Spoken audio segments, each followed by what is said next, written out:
Yo! Si vous me suivez sur Snapchat, vous savez que mon dessert préféré c'est la tarte au citron meringuée. Du coup, je me suis mise au défi de réaliser ma propre tarte. J'ai tout préparé devant moi. Des citrons, un peu de farine, quelques œufs peut-être. Ok, bref, on arrête les conneries. Alors, Google, mon ami, tarte au citron meringuée. Non mais regardez-moi ces images.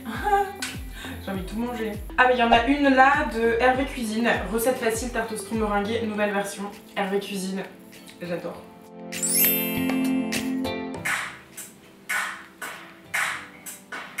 Alors je regarde dans la barre d'infos, apparemment il y a 3 étapes pour la tarte au citron meringuée. Première étape, la pâte, parce qu'évidemment j'achète pas la pâte toute faite, hein, c'est un peu de la triche. Ensuite on fait la crème au citron et ensuite on fait la meringue. D'ailleurs la meringue, j'ai que ça pour la monter. Je n'ai pas de batteur, je vais pleurer. Petit sport de la journée, on adore. Bah du coup on va commencer à le regarder maintenant. Alors pour la pâte à tarte, je vous propose de réaliser une pâte qui va être vraiment géniale et facile à faire. On va prendre 200 g de farine. Ok, alors il faut un saladier, voilà le mien. Alors, my god, on va essayer de faire un one shot direct 200 g. 192, 195. Ah, j'ai pas réussi. Voilà. Du beurre, important, du beurre coupé en petits morceaux, bien froid, 100 g. Là c'est une barquette de 250 g, il me reste la moitié donc je pense que ça fait ce qu'il faut. Hein. Ah, c'est tout mou. 120 g là il y a. Bah, le compte est bon, il faut toujours un peu plus de beurre de toute façon sinon c'est pas bon tu vois. Pour l'instant il n'y a trop rien de compliqué, hein. Ça va le faire ça. Ça me dégoûte un peu. Et je mélange le tout. Il faut mettre les mains dans le plat. Ouh. Oh, ça me dégoûte. En fait j'aime pas le toucher de la farine, c'est un peu comme toucher une cuillère en bois. J'aime pas. On pétrit, on pétrit. Je fais exactement comme lui, je sais pas si ça fait des feuilles de beurre, j'ai juste l'impression que ça fait du beurre collé sur mes doigts surtout. Je sais pas si vous aimez ça mais moi j'adore manger la pâte crue. Vous savez quand vous l'avez fini qu'il y a bien du sucre, bien du beurre, bien des œufs. Direct je la mange crue. Alors, voilà ce que ça donne, je pense que c'est à peu près comme lui. Faut casser un œuf dans un autre récipient, donc moi je vais prendre ça. À café de sucre. Alors, on prend un œuf. Ok, hop. Waouh. One shot, j'ai pas du tout mis d'écailles. 2 cuillères à soupe à café de sucre. On va dire que ça fait 1, 2, voilà. Hop. 2 cuillères à café de sel. Je sais pas si ça suffit, mais c'est pas grave. Je mélange ensemble. Oh là là. En vrai, ça me détend de faire de la cuisine, hein. J'aime bien, mais je sais pas, j'en fais jamais. Je préfère manger. On va faire un puits, voilà. J'ai fait un petit, mince, un petit puits. Oh, mon dieu. On va mettre le beurre dedans.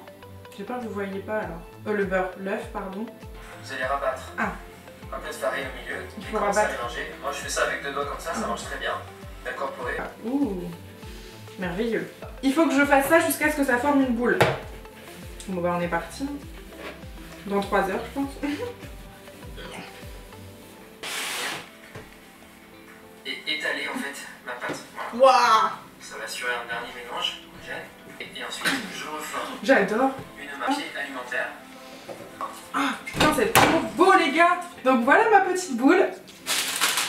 Voilà, refermer comme ça. Et je vais la mettre au frigo. Vous avez vu, je suis restée en pyjama en dessous. Voilà, je vais passer un petit peu la recette et je vais faire la crème au citron. On commence par prélever le zeste d'un citron. Je vais devoir aller faire de la vaisselle, il faut une casserole. Ok, je reviens. Pas de sauce. Je crois que le citron c'est un des rares agrumes que j'aime bien parce qu'en général je suis pas très... genre le pamplemousse, ça me dégoûte. Et moi ça fait plus des peaux que des zestes, mais c'est pas grave. Donc là il faut 4 citrons, moi je vais en mettre que 3 parce que j'ai besoin de 2 autres citrons pour autre chose. Donc apparemment il faut les malaxer sur la table pour que le jus du citron s'enlève mieux. J'ai 3 beaux petits citrons, je vais les couper tous en 2.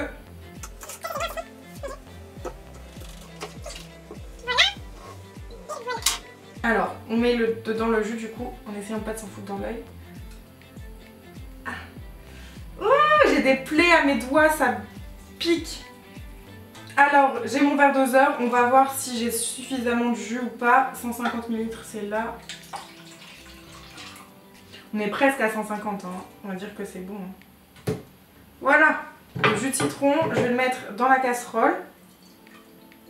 Alors, il dit juste de mettre à ébullition, il dit rien d'autre, donc je sais pas ce que je dois faire. Je vais aller le mettre et je reviens et puis on fait la suite de la recette. Je vais avoir à nouveau besoin de mon saladier, donc je le reprends. C'est les citrons. Allez, on va casser 3 œufs. Alors, je dois casser 3 œufs entiers. 1, 2 et 3. Voilà. Ah, mais il y a un cheveu, c'est une blague ou quoi? Et fouetter avec 150 g de sucre. Oh, allez, ça finit le paquet. Voilà, je mets ça dedans. Hop, on fouette tout simplement. Regardez comme c'est beau. Ajoute une bonne cuillère à soupe de maïzena. Une cuillère à soupe de maïzena. Je sais pas du tout à quoi ça sert à chaque fois, mais c'est écrit pour sauce blanche. Alors j'espère que j'ai pas pris un truc exprès. Je me dois mettre une cuillère à soupe. Merde. Bah ça prend une cuillère à soupe, hein, si vous voulez que je vous dise. Tant pis. On va mettre le jus de citron chaud. Donc là je vais aller chercher le jus qui est chaud. Je crois que c'est chaud. Je vais essayer de mettre que le jus, mais... Ah bon, déjà j'ai mis un zeste. Voilà, bonsoir. Après je dois remélanger. Logique. C'est dommage que vous ayez pas les odeurs, mais ça sent trop bon. Alors ensuite... Dans la casserole. Ah, il faut remettre dans la casserole. C'est possible. Ah non, il y a un pépin. J'ai vu un pépin. Et maintenant je vais aller mettre ça à feu moyen. Donc moi c'est sur 6, donc je vais le mettre à 3-4. Bon, ça y est, je l'ai mis à ébullition. À ébullition. Alors ça y est, je l'ai mis à ébullition. Alors j'avais peur, mais en effet ça a assez bien marché. Vous voyez, c'est devenu tout compact comme ça. C'est assez comme... un peu comme lui. Mais j'ai cramé le fond de ma casserole. Ça va, ça devrait le faire. Je pense que c'est pas ultra cramé. Ok, donc on doit laisser refroidir, donc ça tombe bien, ce sera le temps que je fasse ma pâte. J'ai pas de rouleau à pâtisserie, donc j'ai regardé des techniques pour rouler la pâte. Normalement il faut prendre une bouteille ronde assez remplie, donc moi j'ai ma bouteille de lait, je vais essayer avec ça.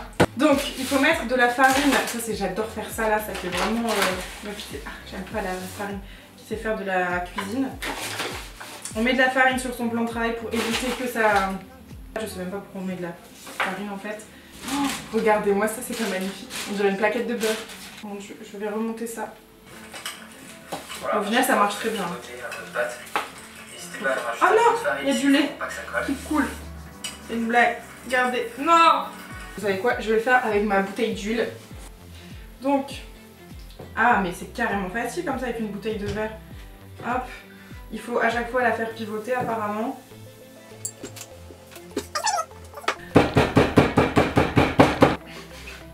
Bon, on va dire que c'est bon. Alors, je prends mon moule à tarte. Je sais pas s'il y a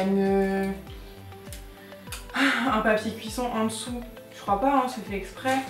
Je vais en mettre un, on sait jamais. Si on n'avait pas besoin, bah, on n'avait pas besoin. Oh! Et on va venir du coup bien aplatir le tout. Je fais bien les bords. Oh my god, que je suis fière de moi. On va dire que c'est à peu près ça, j'ai fait ma tarte. Donc j'ai le papier sulfurisé, je le mets au-dessus. Je crois que ça va être le moment d'aller chercher les haricots, j'ai oublié. Et je vais mettre du poivre, par exemple des verres d'argile. Vous pouvez utiliser les gros haricots rouges aussi, ça marche bien. On va en fait c'est pour qu'elle soit assez régulière et qu'elle gondole pas, je pense. Bon les amis, j'ai un problème. J'ai le choix entre mettre des boules de peanuts ou des lentilles rouges de corail, mais c'est tout petit, donc il faudrait que j'en mette une tonne pour que ça fasse du poids. Je sais pas ce que vous auriez choisi à ma place, dites-le moi dans les commentaires, mais là je me tâte quoi. Sinon je prends ça et j'en mets plein comme ça, comme ça. J'espère que ça va pas sauter dans mon four. Oh my god. Voilà, merde. Voilà ce que ça donne. Donc il faut que je mette ça entre 20 et 30 minutes à 180 degrés dans le four. Et au bout de 10 à 12 minutes, j'enlèverai les billes de corail qui auront fini de figer la pâte et je laisserai cuire encore la pâte 15 minutes et quelques. Alors Alors là, on va devoir rajouter à cette préparation 50 g de beurre coupé en morceaux. Donc j'ai été racheter du beurre et on va couper ça. Ça fait environ... Ça fait 125 g, donc je vais faire... il faut que je mette un peu plus de 50 g vu que j'ai doublé. On va dire que je vais faire un peu plus que la moitié.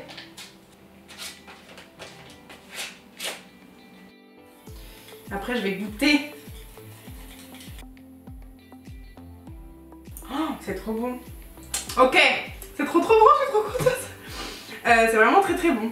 J'ai repris mon saladier, maintenant je vais faire ma meringue, sachant que j'ai pas de batteur, donc je vais devoir la faire juste avec un fouet. Je me souhaite d'avance bon courage, je vais galérer. Alors là, selon la recette, je dois aller encore une fois faire chauffer 100 g de sucre et 2 cuillères à soupe d'eau dans une casserole. Je vais aller le faire maintenant. Pendant que quelqu'un surveille et que c'est en train de bouillir, moi je vais monter les blancs en neige, donc il me faut 2 blancs d'œufs. On va les mettre là-dedans. Alors je vais monter les blancs en neige, j'en ai pour environ 1000 ans, on se retrouve juste après, une fois que j'aurai suffisamment souffert. Je sais même pas si ça sert à quelque chose que je fais, je crois qu'il faut pas s'arrêter. J'en ai trop marre là, ça me saoule. J'ai récupéré le sucre qui a légèrement, c'est même pas caramélisé mais qui a juste un petit peu chauffé finalement. Je vais continuer de monter les blancs, je pense que ça peut le faire. Et ensuite il faut incorporer ça petit à petit. Oh regardez, c'est trop beau. Voilà. Que le sucre va aider à monter, je sais pas. Ah, ça a déjà séché, ça va. Oh non, ça fait un morceau. Je suis trop nulle, je crois, putain. Bon les gars, forcé de me rendre à l'évidence, la meringue n'a pas réussi à monter. J'ai tout fait pour qu'elle monte, mais à chaque fois qu'elle commençait à monter, bah, elle redevenait liquide. Bref, c'est un échec total, donc ce sera pas une tarte au citron meringuée, ce sera une tarte au citron. Je suis vénère de ouf, mais c'est pas grave. Donc je prends ma belle petite pâte à tarte et je vais venir mettre du coup ma crème dessus. J'aurais au moins réussi à faire la crème de là, donc là on l'étale. Et voilà ma tarte au citron. Je sais, il n'y a pas de meringue dessus. Me le répétez pas. Ah, je suis d'une grande tristesse. Bon, j'ai nettoyé un petit peu mon plan de travail de cuisinière, il y en avait partout. Oh, c'est magnifique. Ça tient pas. Je vais goûter. Ok. En fait, il n'y a aucun équilibre entre l'épaisseur de ma tarte et la crème de citron. La crème de citron, elle prend tout le goût. Oh, la meuf, elle fait critique culinaire, tout va bien. La pâte, elle est beaucoup trop fine en dessous. Il y a beaucoup trop de crème du coup, donc ça trouve pas, enfin il n'y a pas un bon équilibre. Et puis bah, il manque quand même la meringue. À part ça, c'est très bon. Et voilà, cette vidéo est terminée. J'ai donc réalisé mon dessert préféré. J'ai quand même beaucoup aimé réaliser cette recette. J'espère que ça vous a plu, à vous aussi. Sur ce, je vous laisse, je vous fais de très gros bisous. N'oubliez pas qu'il y a toujours ma playlist Summer qui est par ici. L'été c'est bientôt fini, mais pourvu que ça dure encore un peu. Donc si vous avez envie de vous enjailler, c'est par là. Bye!